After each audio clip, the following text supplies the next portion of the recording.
Note: SCP-1720 was declared neutralized on the 9th of August 1962.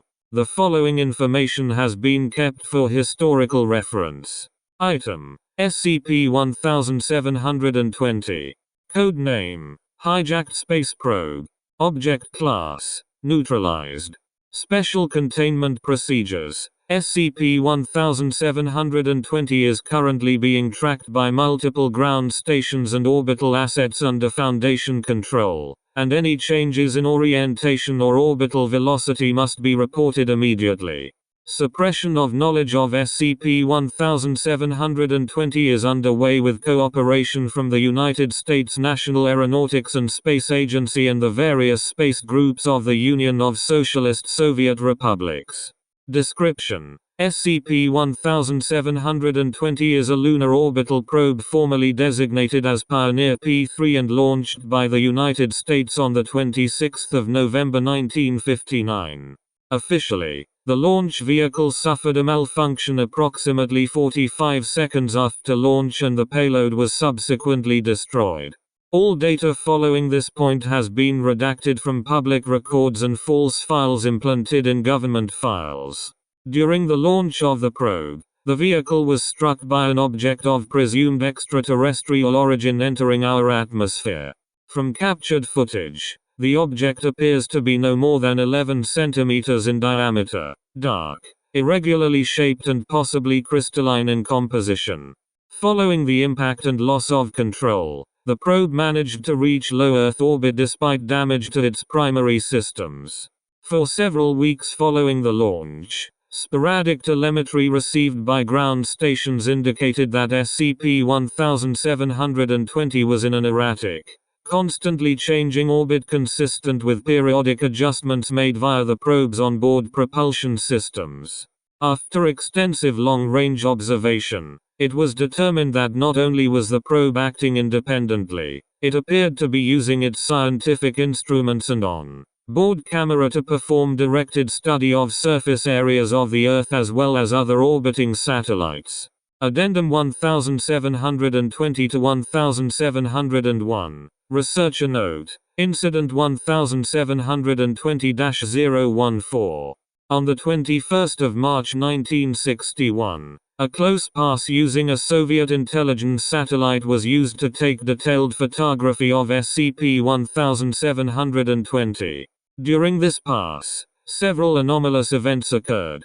SCP-1720 matched velocities with and followed alongside the observing satellite for a distance of approximately 1,200 km despite it being deemed impossible for the original propulsion system of Pioneer P3 to perform such a precise maneuver.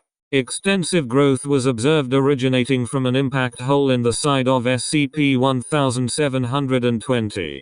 Though the viewing angle did not permit detailed study, this mass was observed to move and pulsate, suggesting that it may be of organic or biological composition.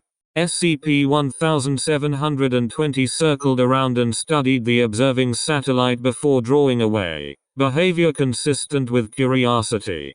As no transmissions have been detected that would suggest that SCP-1720 is being controlled externally, this suggests that it may be a living and possibly sentient entity.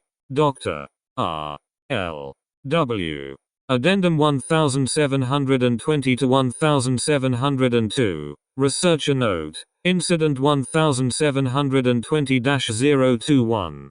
On the 5th of November 1961, a directed transmission positively identified as originating from SCP-1720 was detected by U.S. satellite, redacted, as the two objects were within 200 kilometers of each other.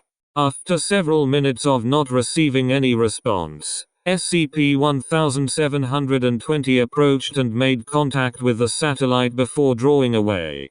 The transmission was recorded and is now being analyzed, and telemetry from redacted is being monitored for signs of unusual activity. Dr. R. L. W. Addendum 1720 to 1703. Researcher Note: Incident 1720-022. On the 18th of May 1961, contact was lost with redacted. Observation from ground stations has confirmed that redacted is now autonomous and is moving in tandem with SCP-1720, and has been designated SCP-1720-2. A proposal for reclassification to Keter is being sent up due to SCP-1720's potential for breach of secrecy and further compromise of orbital assets. Dr. R. L. W. Addendum 1720 to 1704. Researcher note. As of the 7th of May 1961, SCP-1720 has been reclassified as a Keter-level extraterrestrial threat by O5 Council Directive. Permission has been granted to attempt to use a prototype anti-satellite missile to disable or deorbit a SCP-1720 instance for testing purposes. Dr. R. L. W.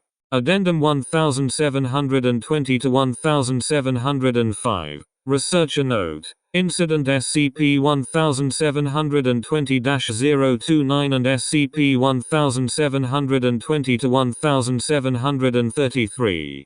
An anti-satellite missile was launched at SCP-1720 on the 9th of August 1961.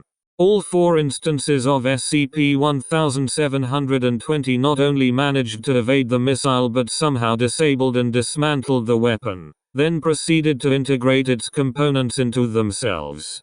Due to the continuing threat to orbital assets, the upcoming United States Fishbowl series of high-altitude nuclear tests is being co-opted to deliver a high-yield warhead in an attempt to neutralize the SCP-1720 swarm.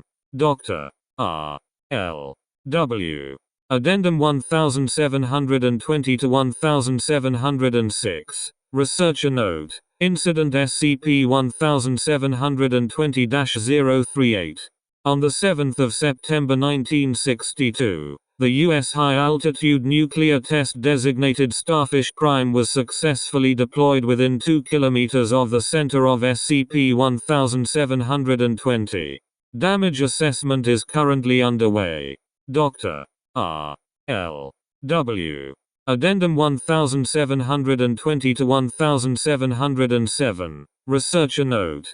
Following extensive observation of the fused wreckage, all 7 instances of SCP-1720 have been declared neutralized as of the 9th of August 1962.